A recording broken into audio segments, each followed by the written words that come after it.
Okay, folks, how you doing? My name's Mark. This is Why I Hate the World. Had a bit of a false start there, but now we're cooking. So, first, before we jump into our stream, this is what we're working on. It is something I drew a few years ago, and I figured we'd mess around with it. Sort of a barbarian with a chainsaw, and also a chocolate muffin for a head. That's what that's supposed to be. It's supposed to be a chocolate muffin. It looks more like some kind of weird fleshy thing, and I think I like it better like that. So, anyway, but we have a lot of stuff to talk about today. And first thing we're going to start with is Anna Kasparian. What in the hell is going on with Anna Kasparian? So, full disclosure, folks, I like the Young Turks. I watch them all the time. And I'm sure any of you who have been paying attention to what's going on with the Young Turks, you know there's a little bit of a controversy happening. And it's mainly coming from Anna Kasparian. I mean, there's some other comments by Jenk and whatnot, but mainly it's Anna. Anna is getting a little TERFY, which is very disappointing, right? Now, the thing is, like I said, I like the Young Turks. I think that they're a great show, and I've been watching them for years, since like 2007, like or something like that. For a very long time, I've been watching these guys, and the thing about them, the thing why I like them, is because they're like normal people. That's what I think is the appeal to me for them.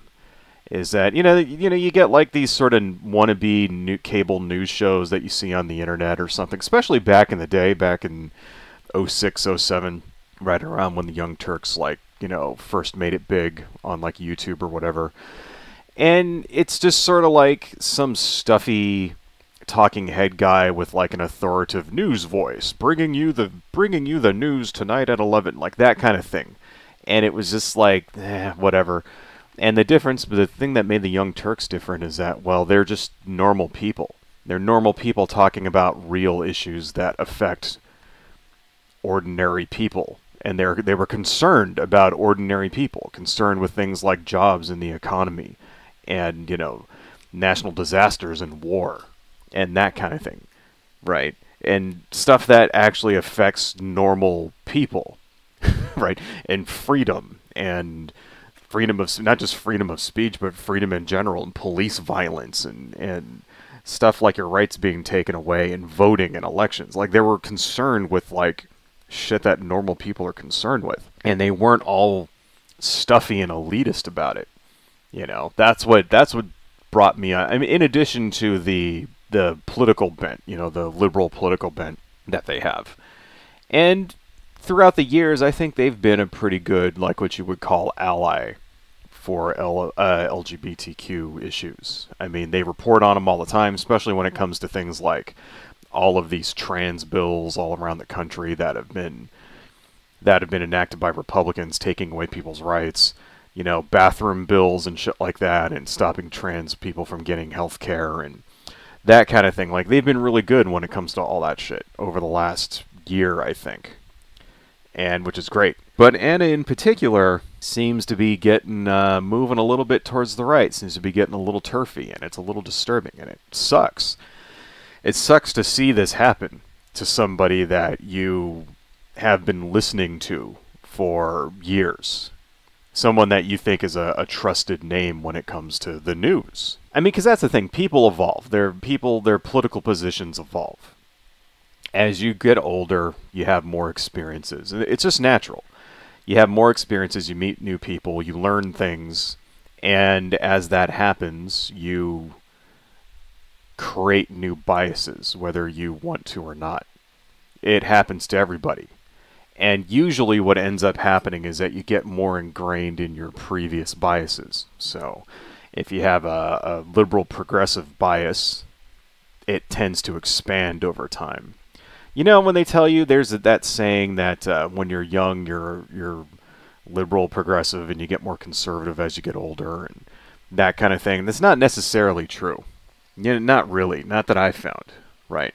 It's very rare for people to switch 180 in their political views. what ends up happening is that they say, well, the view I aligned with previously before has come to mean something else. And that is sort of the angle when you get these sort of left the left kind of things, you know, when it, like, say like Dave Rubin or somebody puts out a video saying why I left the left. What they always say is like, what I thought was left, what I thought was progressive isn't progressive anymore. And that seems to be what's going on with Anna Kasparian, kind of, sort of. Case in point, there's this video here I want to show to you guys. She went on a show called, what the hell was this show? She went on the Adam and Sitch show and kind of gave, not necessarily a left the left thing, but kind of spoke a little bit to that sort of thing. So here, let me just make this a little smaller so I don't get kicked. But this is Anna Kasparian on the Adam and Sitch comedy show, which I don't even know who these fucking guys are. Are they supposed to be like left-wing, right-wing comedy? I have no idea. I'll have to look up who Adam and Sitch are. I never heard of them. But here we go. It's been difficult.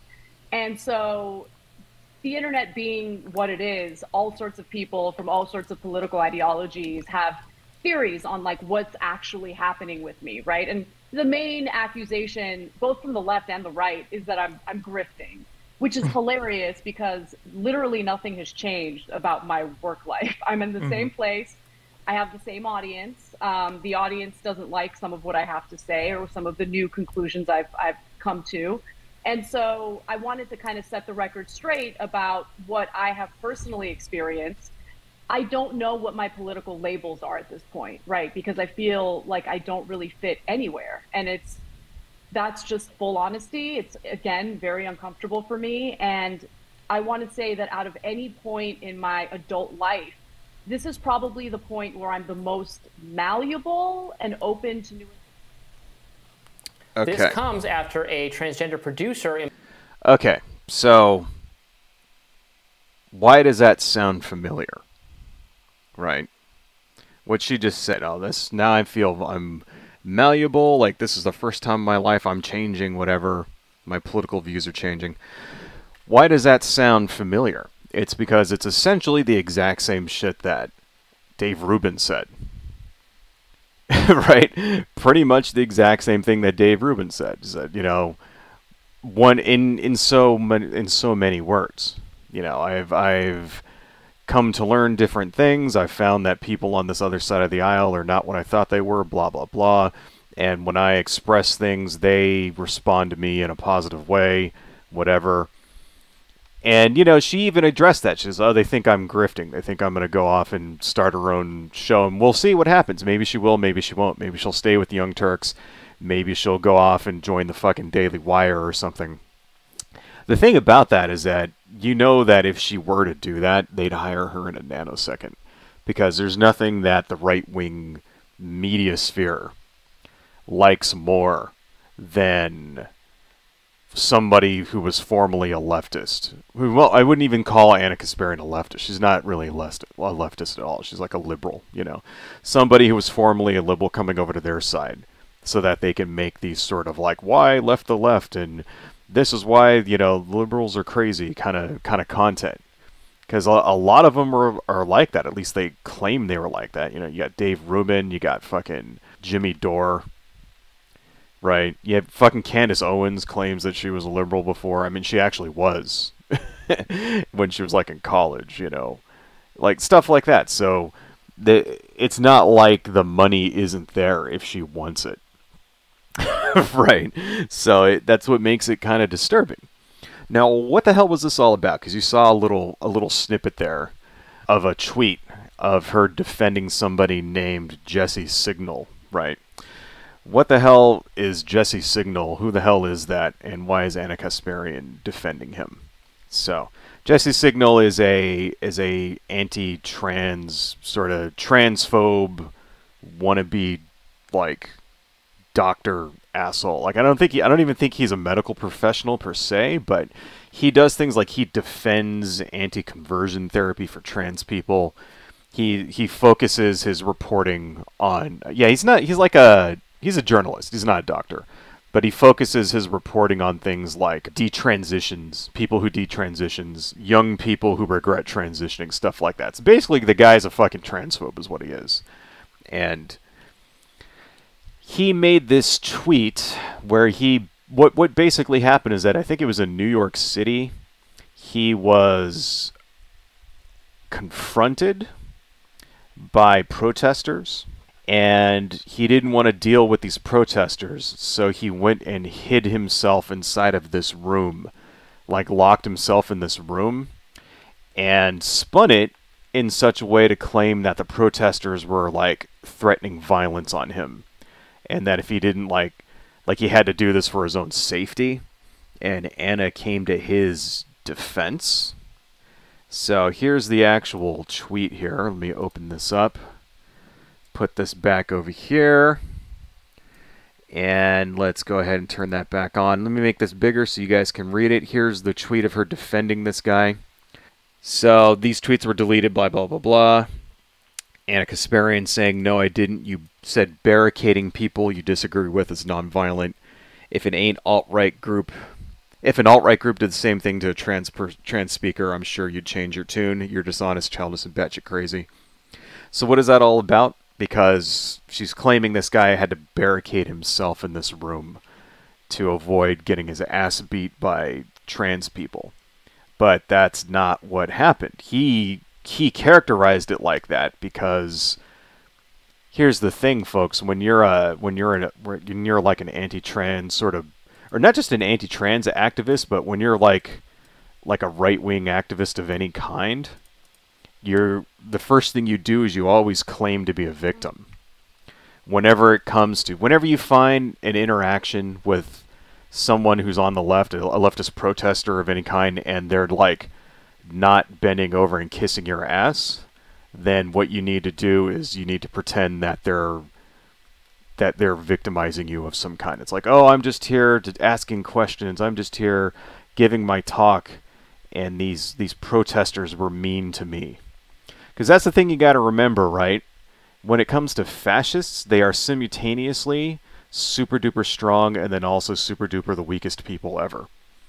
We're the only people that can save you from the evil hordes of gay people and trans people and minorities and all that stuff. But also at the same time, we're being persecuted for our beliefs. And that's what this guy, Jesse Signal, was capitalizing on. He got some video of some trans people being mean to him because he's a transphobe and he's an asshole and they don't like him. And he was basically trying to parlay that into the victim game so that he can post it and be like, see how mean these trans people were to me? I had to stay in this room for 3 hours for my own personal safety. They're all violent. They're all bigots. And you know why? Because it justifies doing violence to them. So that the next time one of his viewers goes out with his Proud Boy buddies or whatever, right, and they see a trans person, then they'll justify it to themselves to beat that person up because they go, well, hey, they're all violent anyway. Look what they fucking did to Jesse Signal. That's what it is. That's why they always have to play this victim game. And here's the thing about Anna Kasparian, right? Anna Kasparian is basically saying that, no, violence is wrong. And yes, she is correct. Violence is wrong.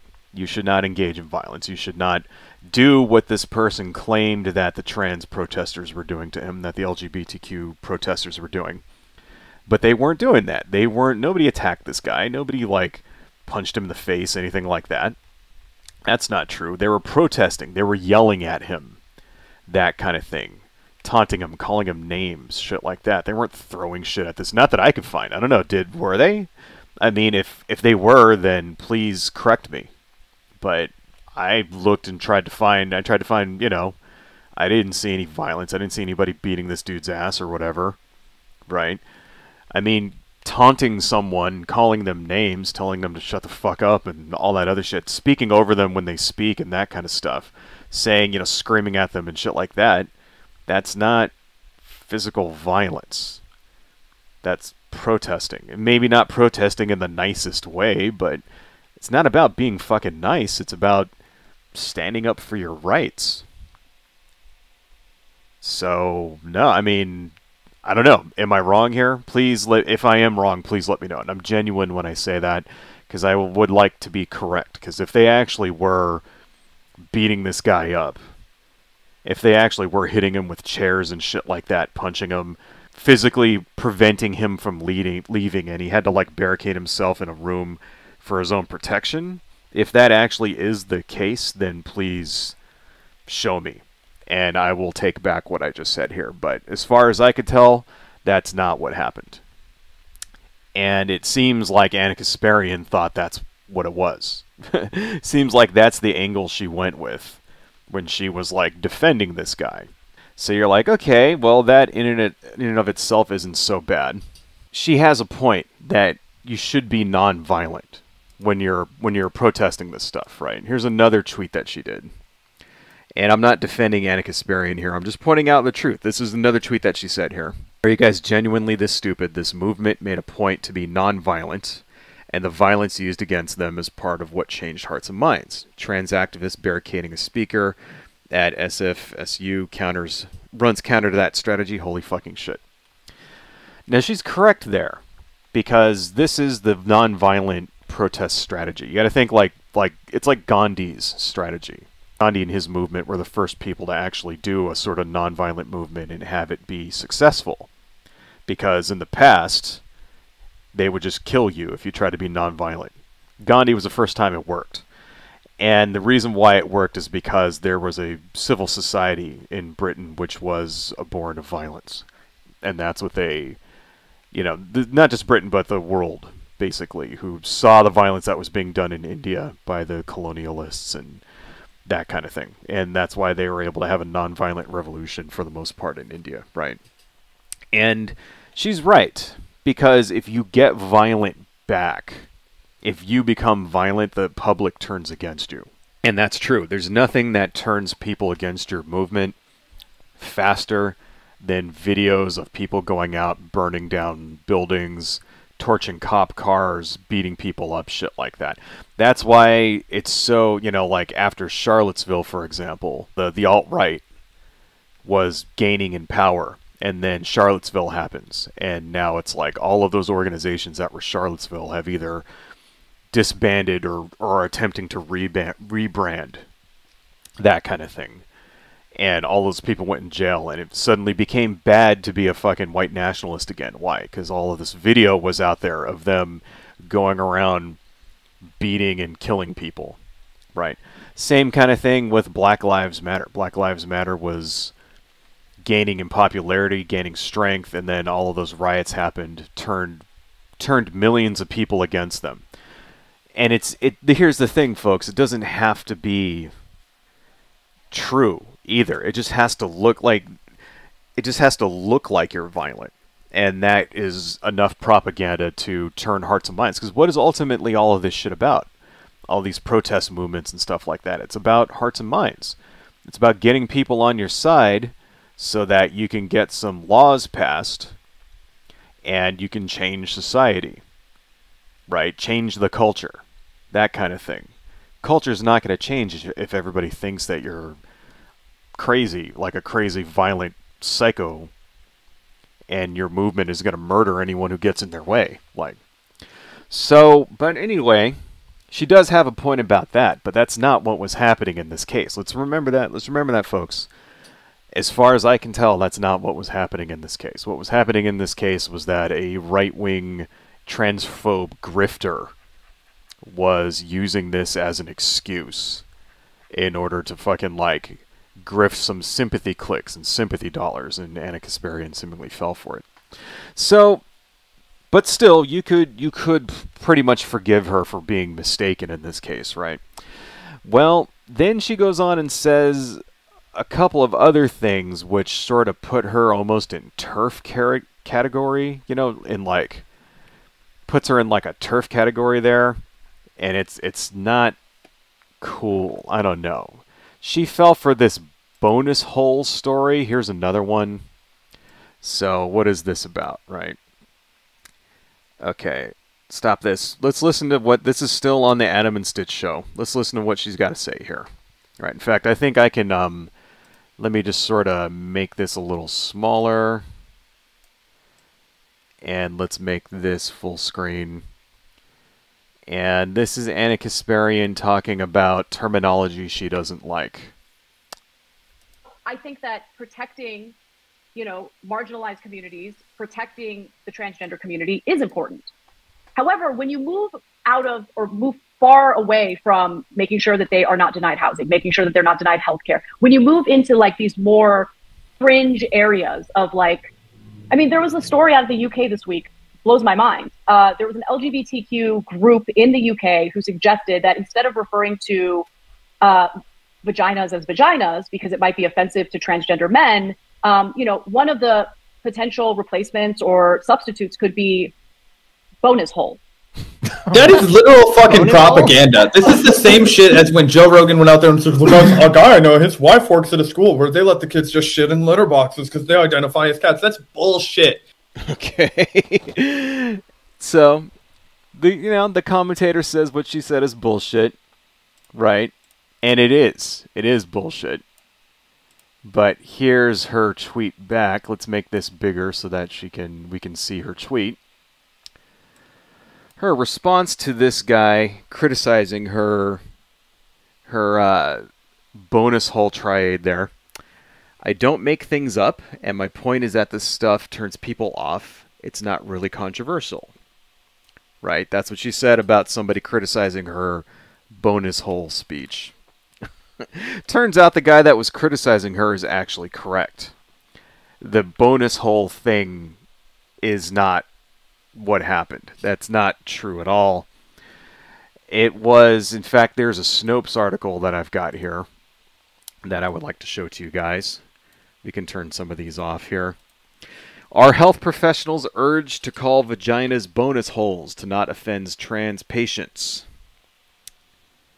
So let's scroll down. This is from the Mail Online. Here's the headline. Snopes says it's false. Snopes says it's not true at all. Context: no entity urged health professionals globally to abandon the word vagina for bonus hole. That is not a thing that seems to be happening. Rather, one cervical cancer charity in the United Kingdom published a document for medical staff leading cervical screenings with trans men for non-binary patients, in which the terms bonus hole and front hole were listed as alternatives to the word vagina. The document appeared to serve as an educational resource, not a policy mandate. So that's how this stuff can be misleading. So what actually happened, right? Anna Kasparian read in the Daily Mail, right? She read this headline in the Daily Mail. She didn't investigate what the story said.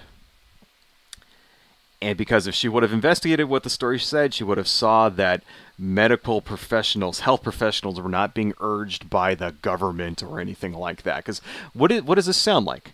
When you read this headline, it sounds like somebody in the UK government is saying that, oh no, we want you to say bonus hole instead of vagina now. That's what it sounds like. It sounds like some kind of mandate coming down from the government or some shit like that. And that's not what happened at all. Turns out that it was just one charity, one cervical cancer charity in the United Kingdom. One organization does not mandate the terminology that everybody else uses. The thing about that is that Anna Kasparian is supposed to be a journalist. She's supposed to be a journalist. She's supposed to know this shit. Right? She's supposed to investigate stuff like this before you just fucking believes it. And what does that mean? That means she's either not doing her job right or her biases are evolving to encompass this TERF shit.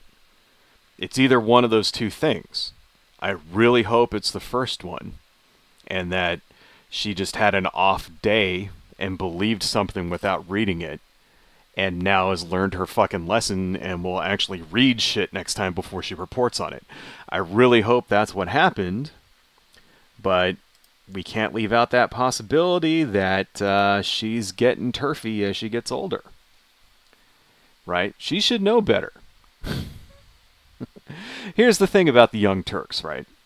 The Young Turks are liberals. They've never been leftists. There's a difference between liberal and leftist. You know, the leftist is usually someone who's either a socialist or a communist. They believe that, you know, and all the usual shit that communists believe, that, you know, the workers are going to one day fucking seize the means of production and blah, blah, blah, blah, blah. And, you know, leftists are, I mean, and liberals are generally people who are like Democrats. Democrats who, like, are mainly capitalists, right? And they, you know, where they align, where leftists and liberals align are on social issues. They both want freedom of protected classes to have freedom. People like gay people and trans people and minorities to have the same opportunities. Mostly, you know, there's a little bit of bigotry still when it comes to liberals. It tends like they have that institutional bigotry a little bit. But, you know, even when it comes to like liberal people like Democrats and stuff, they still have their mind in the right place. They still want everybody to be happy, and they want there to be freedom, and they don't want the government to fucking like dictate to people what they are and are allowed to believe and stuff like that. And they still want generally the same kind of freedom for everybody that's based on protecting marginalized people. And it seems to me that the biggest difference between what you would call a leftist and what you would call a liberal is the method by which they want to accomplish this. And it seems to me that when you're a leftist, you're more apt to want to dismantle systems of oppression, is what it seems to me. It seems like you're more like, I mean, this is just my own personal observation, so if you have a better insight, feel free to share it in the comments or whatever. But it seems to me that if you're more of a leftist, that is, if you're more a socialist, a communist, an anarchist even, then you're more apt to want to completely dismantle everything and oppressive structures that you see in society. Completely. And so you don't tend to care about stuff that falls apart. Like if there's a banking institution or whatever, you don't care so much about reforming it because you believe that we shouldn't have those institutions in the first place, and it's fine if it just falls apart. So that's a good example, I think. So like, for example, in the 2008 financial crisis, leftists in general were very much in support of just letting banks collapse. Fuck them, we don't need them. They deserve it. They should lose all their money. Liberals and Democrats, not so much. They tend to want to change within established systems. They tend to want to reform the existing systems. So that's why liberals and Democrats tend to encourage electoral politics a lot more than leftists. Leftists, usually leftists tend to believe that electoral politics are corrupt, and because the system is corrupt and there's no saving the system. So anybody you elect is going to put the desires and the wants and desires of the system and its corrupt oligarchs above that of the electorate. Whereas Democrats believe, no, you just got to get the right people in there, you got to pass the right laws, and it's a tool that can be used for good social change, right? Seems to me. It also seems to me that liberals and Democrats, but liberals specifically, tend to have a lot more invested in the system. It's true. As you get older, as you begin to actually have something to lose, then you don't want those systems by which your wealth and livelihood are perpetrated to be destroyed. Using the same financial crisis in 2008 as an example, liberals tended to want to reform the banks, to bail out the banks, because to have them collapse would wipe out all the wealth of the middle class. Whereas leftists leftists tended to overlook that and say, well, it's too bad, fuck the banks. Right? So you see what I mean? So that's kind of they want the same ultimate end goal, but just through different means. And The other thing is that liberals in general tend to be a lot more conservative when it comes to their views, especially when it comes to things like, because since they want to maintain the establishment, then that also means that oppressive structures within those establishments are also maintained. Things like, say, institutional racism that they might not necessarily be aware of or wouldn't want to support. But it is also true that there is still a lot of bigotry and racism in liberal society as well. So a lot of the sort of like NIMBY kind of things, not in my backyard sort of stuff, you know, classism in general tends to be something that liberals tend to ignore. You see that coming out of Anna Kasparian too. She's made lots of comments about homeless people and stuff like that, which are kind of messed up too. So that's kind of the difference, and it seems like that's where the Young Turks always were. They were always liberals. They were never leftists, right? They were never advocating for destroying and dismantling the entire system and creating a new system and changing the society and all this other shit. They were never advocating for that. They always advocate for things like electoral politics and you know, we can make a difference and all that. And I kind of understand that, because that's sort of where I'm at.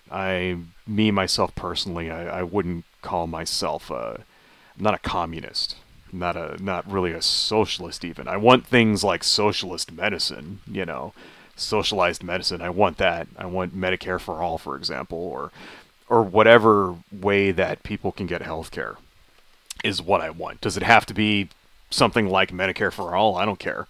I don't care what it is. I just want people to get health care. See, that's kind of where so I kind of can see it from both sides. It's like, you know, you have to acknowledge that, yeah, these systems of oppression are real and they exist, and it's, you know, but at the same time you got to think like, well, what's the practical effect of this thing that you're advocating for?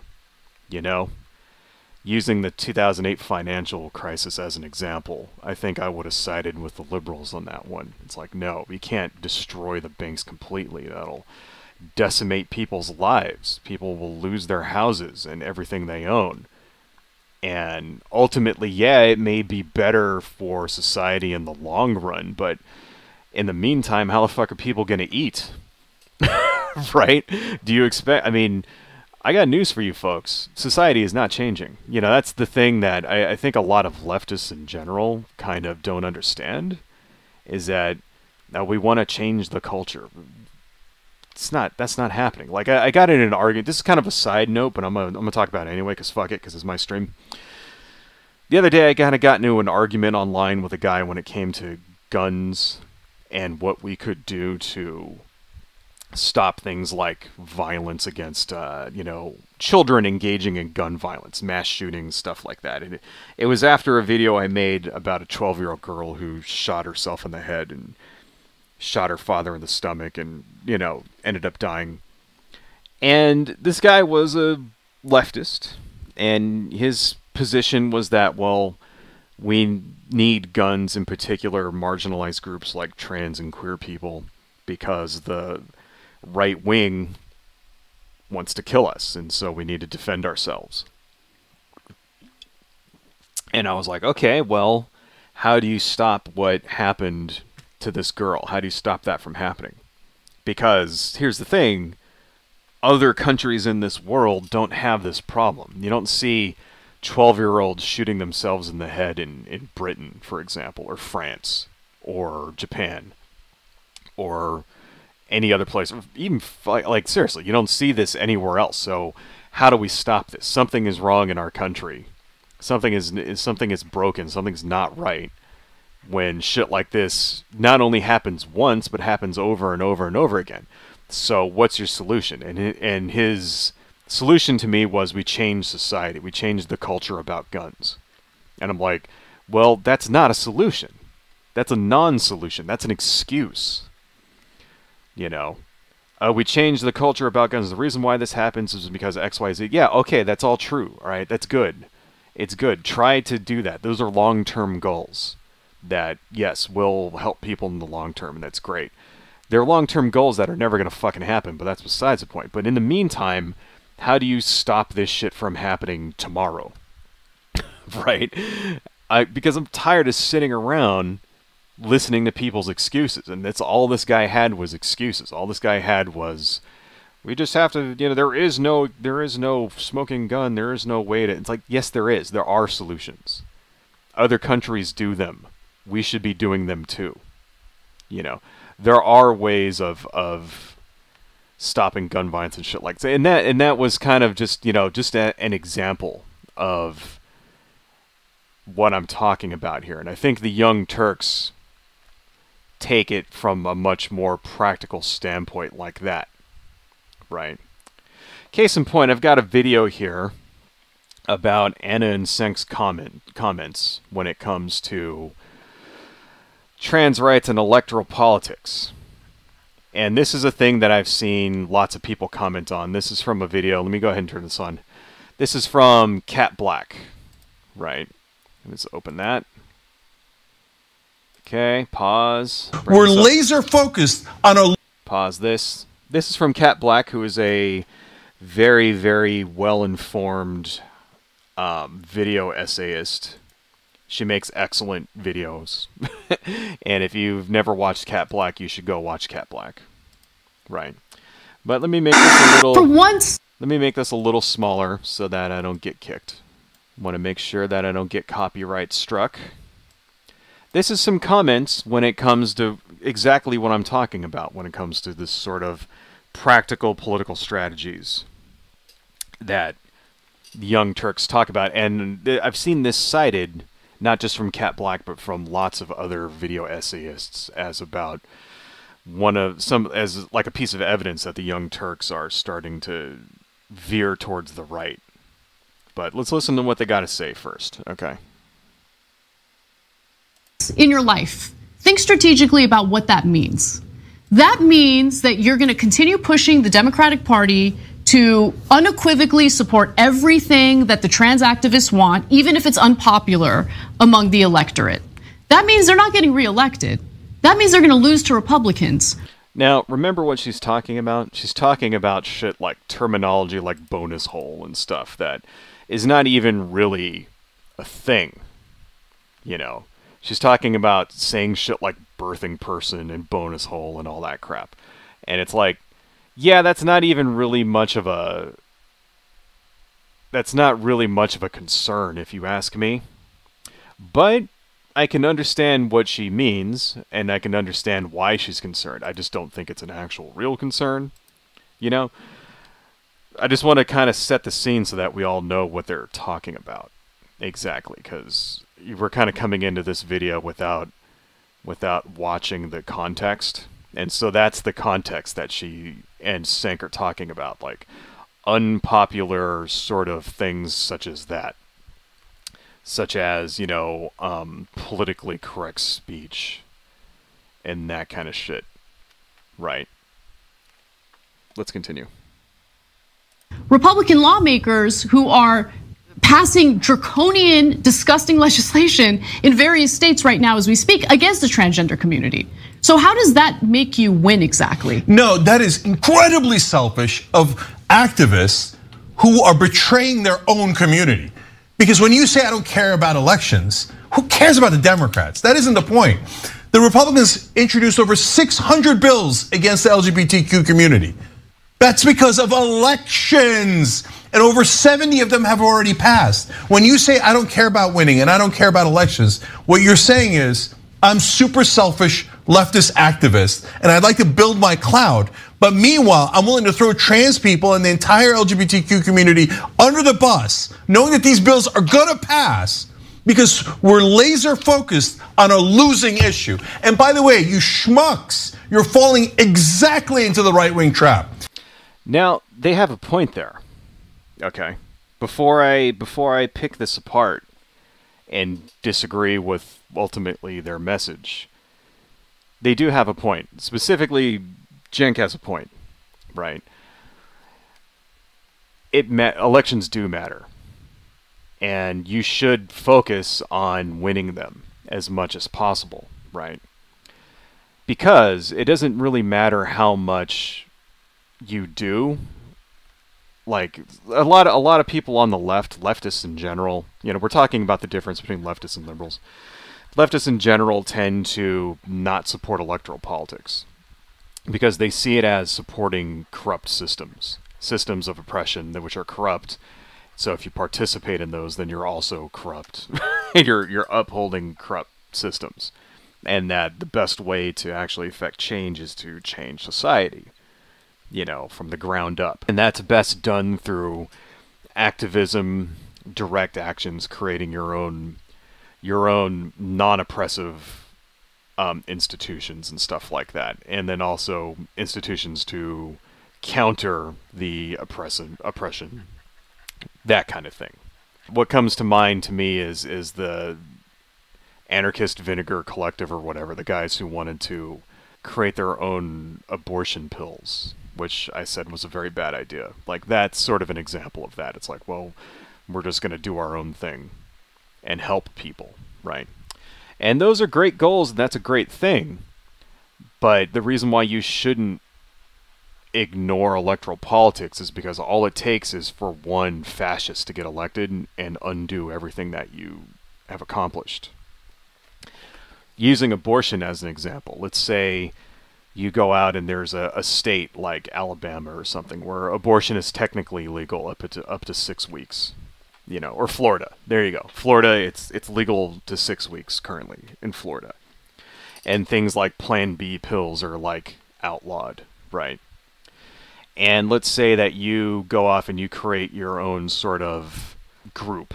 You go off and you create an activist group, and what you do is you help women get abortions in Florida. You drive them to the border, you know, because they're trying to outlaw that too. Although currently in Florida that's not illegal in Florida, but they're trying to outlaw that too. Like even leaving the state to get abortions, trying to do that. So let's say you do shit like that. You help women get abortions. You provide them with money so they can get plane tickets so that they can fly to other states. You give them rides to other states so that they can get abortions. You smuggle in Plan B pills and, you know, the right mifepristone or whatever that is for the chemical abortions, that kind of thing. You do all of that shit. And you do it within the law, obviously, because if you don't, you break the law, you go to jail. So you're doing it all within the law. And let's say you're like, yeah, we helped 3,000 women this year get reproductive health care. Then let's say, Governor DeSantis, after he gets elected again, passes a law making everything that you do illegal. And then the cops come, shut down everything that you have, and that's it. Bam, gone. Right? That's why electoral politics should not be ignored, because everything that you just accomplished, everything that you spent years accomplishing, gets wiped out at the stroke of a pen. And what do you do at that point? Are you prepared to go to prison for this? Yeah, you maybe yourself personally are, but a lot of other people aren't. I think that is a perfectly rational thing to say, where you go, you know what? I'm not going to, I'm an activist, all this other stuff, that's fine. But asking someone to go to jail for what could potentially, and get them into legal trouble for potentially years at a time, I think it's perfectly rational for people to refuse to do that.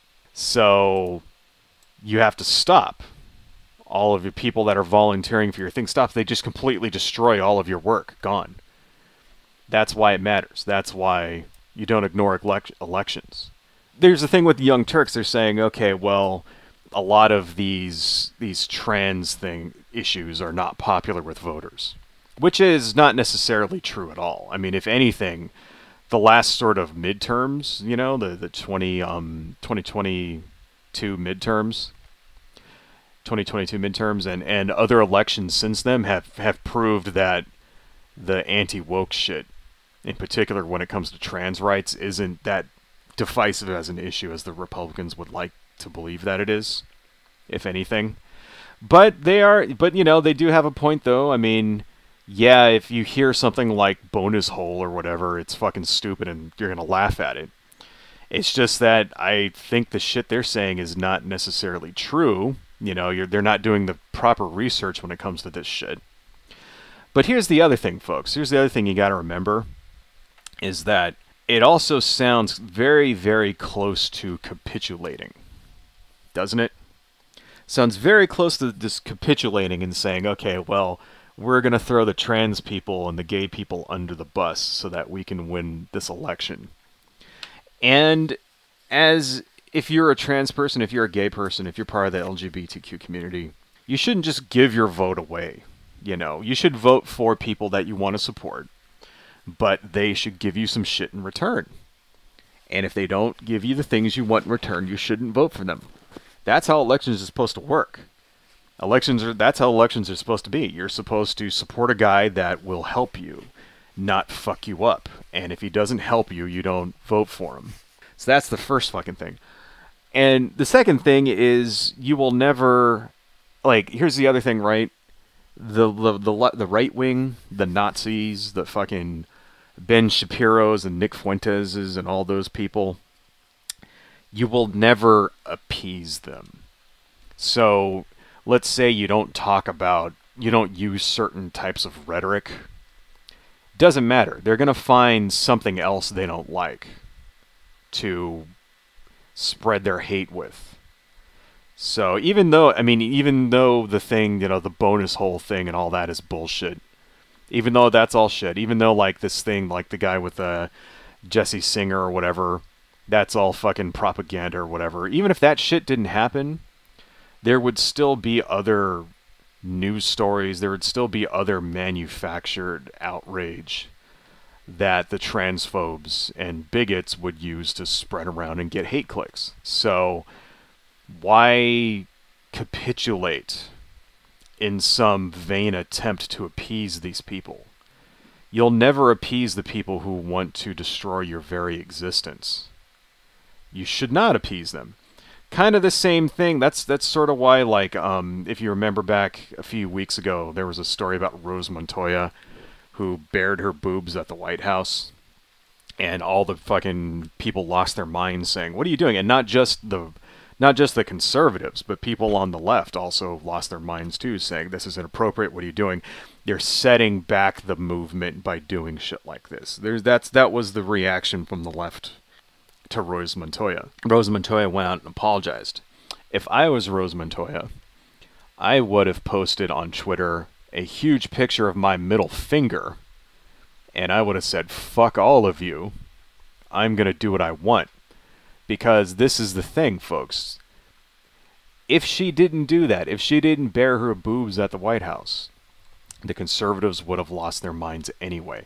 Just the fact that she was there, just the fact that they had a White House Pride event is enough to piss these people off. You got to remember that. It's not any particular action or anything that any trans or gay person does that pisses off the right wing, that incites the right wing into hate. The right wing already hates them. That's what you got to understand. So they will find whatever. Just the fact that they're there, just the fact that they exist is enough to cause hate. That's what you got to remember. So there is no appeasing these people. So it doesn't matter if some one group, one charity says you should use the term bonus hole instead of vagina. Who cares? That doesn't matter. It doesn't matter at all. The fact that there's just trans people who exist is enough to piss off the right wing. And anybody who's going to, like, not vote for basic human rights for LGBTQ people is going to do that regardless whether or not if there's a story about bonus holes in the news. So that's why this kind of thing is kind of ridiculous. That's why it's, you know, I mean, yeah, okay, you could criticize somebody like Rose Montoya for doing what she did. You can criticize this group for fucking even, like, saying, but you know what you do? You say, hey man, the bonus holes thing, that's stupid. Don't fucking do that. That's what you do, right? You say, this is dumb. Or you say, you know what, like, you know, you should not be afraid to also give your opinion. If you think the term birthing person is stupid, then just say it. Birthing person is stupid. I don't know, come up with a different term, because that term's dumb. That's what you do. But it's not that you're leaving the left or some shit like that. This is what seems to be happening to Anna Kasparian in particular. She seems to have kind of gone off the rails a little bit when it comes to this stuff. In particular, there was one more little thing I want to bring up before we move on to our next... well, actually, there's a couple of things that I got to bring up here. Let's make this bigger again. This tweet, in particular, is very, very scary and TERFY. From Anna Kasparian, right? Let's see, where is it? This is Anna Kasparian defending also Jesse Singer again. Jesse Singer is not a transphobe at all. They just want to suppress anything that questions the safety of puberty blockers, cross-sex hormones for minors. It's pretty disgusting to say the least, and I'm glad that their efforts to destroy his career hasn't worked. That's getting a little, so here's the other thing. All this other shit, you could like kind of rationalize whatever. But here, this is some turf shit right here. This is definitely some turf shit, because that's not true, right? Questions, nobody is suppressing anything when it comes to the safety of puberty blockers. The medical knowledge on the safety of puberty blockers is like pretty well established. So here, something I want to read to you guys here. Let's just kind of go over what they are. This comes from the Mayo Clinic. Puberty blockers for transgender and gender diverse youth. Right? What do? I won't read through this whole thing. I want to go down to the possible side effects. Right? Are the changes permanent? GnRH analogs don't cause permanent physical changes. Instead, they cause puberty. That offers a chance to explore gender identity. It also gives youth and their families time to plan for the psychological, medical, developmental, social, and legal issues that may lie ahead. When a person stops taking GnRH analogs, puberty starts again. Right? So, let's look at the possible side effects and complications. Now, you notice no one is trying to hide any of this stuff. I didn't have to, like, dig through 17 pages and, like, decrypt shit in order to find this information.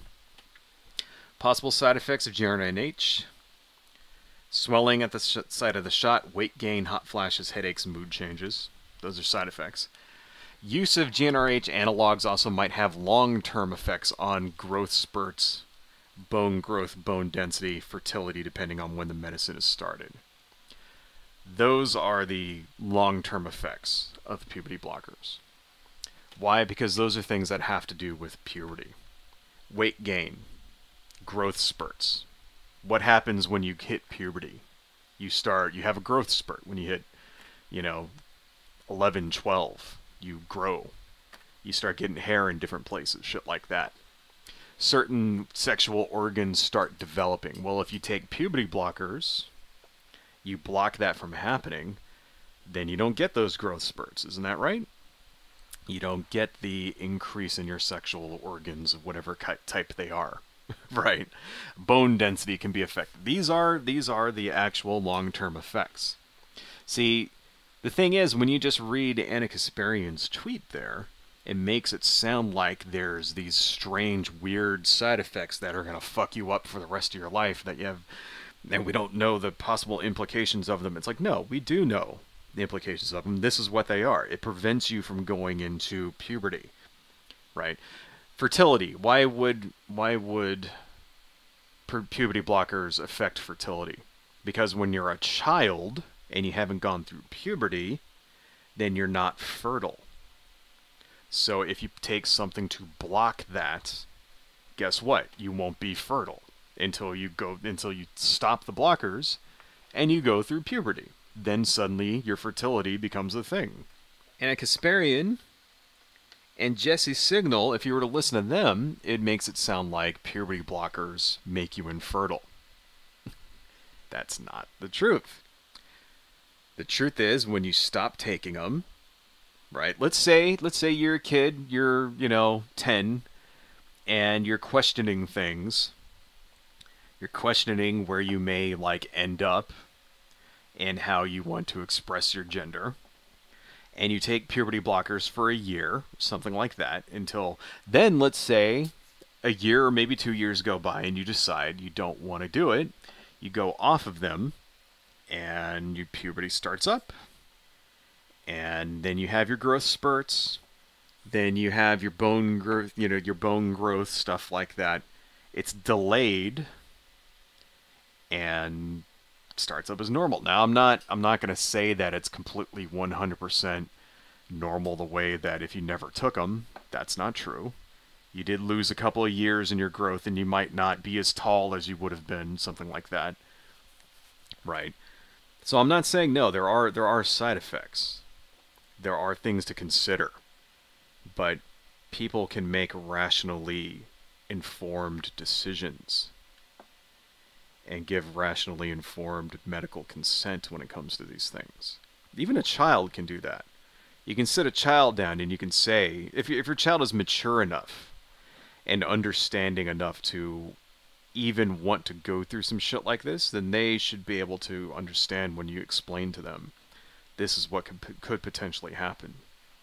You could be potentially shorter. You could be potentially weaker. If you, if you do this. Do you want to do that? Yes, no. Right? Nothing wrong with that. Especially when you're like a teenager. That's the other thing. You're supposed to take puberty blockers when you've already started puberty. Right? Especially when you're a teenager. You should already know these things. So it's a little misleading. It's a little misleading what Anna Kasparian is saying. It's almost borderline TERF shit. And it's really sad to see. I really hate to see it. Because this is a person that I've kind of trusted as a good source for my news for the last decade and a half. There's been some other stuff here. There was a Young Turks trans producer who was a trans woman named Benny Carollo, who quit, made a video kind of describing why, went over a bunch of this stuff. You guys can check that out later. Another story about 10 unpaid mods who resigned. They put this letter, which I was going to read through, but it's already been an hour, so maybe we'll save that. Maybe we'll read through the letter on Tuesday, in our next stream. But yeah, it's really kind of sad to see that this is happening, especially to somebody that, me, myself, personally, has spent a lot of time listening to. Right? I mean, it's kind of fucked up. And does this mean I'm not going to watch the Young Turks? I'll probably still watch the Young Turks until, I don't know, we'll see. We'll see. I mean, are they going to turn into the Jimmy Dore show or something? I hope not. If I start seeing some shit in there that's just blatantly false, untrue, and is like them spreading fucking like anti-gay, anti-trans propaganda, if I start seeing that shit, maybe I'll have to reassess where I get my news from. It's very unfortunate, folks, but this is what happens as time goes on. People evolve. Their voices, their wants, desires, their political opinions, they change. And it's just natural that shit changes. And it's like, oh, well, somebody else maybe needs to come along and become the leading progressive voice for news. Because without the Young Turks, all that's left is like fucking Democracy Now! And, Democracy Now! Is great, but they're not the same. They don't have that edge. You know what I'm saying? Maybe we need some new people. We need some new blood. We need some younger kids to come in here and get that edge and energy that the Young Turks used to have back in 2008, 2009. Back in the day when they didn't give a fuck. And reported the actual truth without all of the bullshit. Who knows? Hello folks, if you like what I do and you want to support the channel, please consider buying something from my Etsy shop, supporting me on Patreon. liking and subscribing, and checking me out across my social media links listed below. Thank you all so much, and see you next time.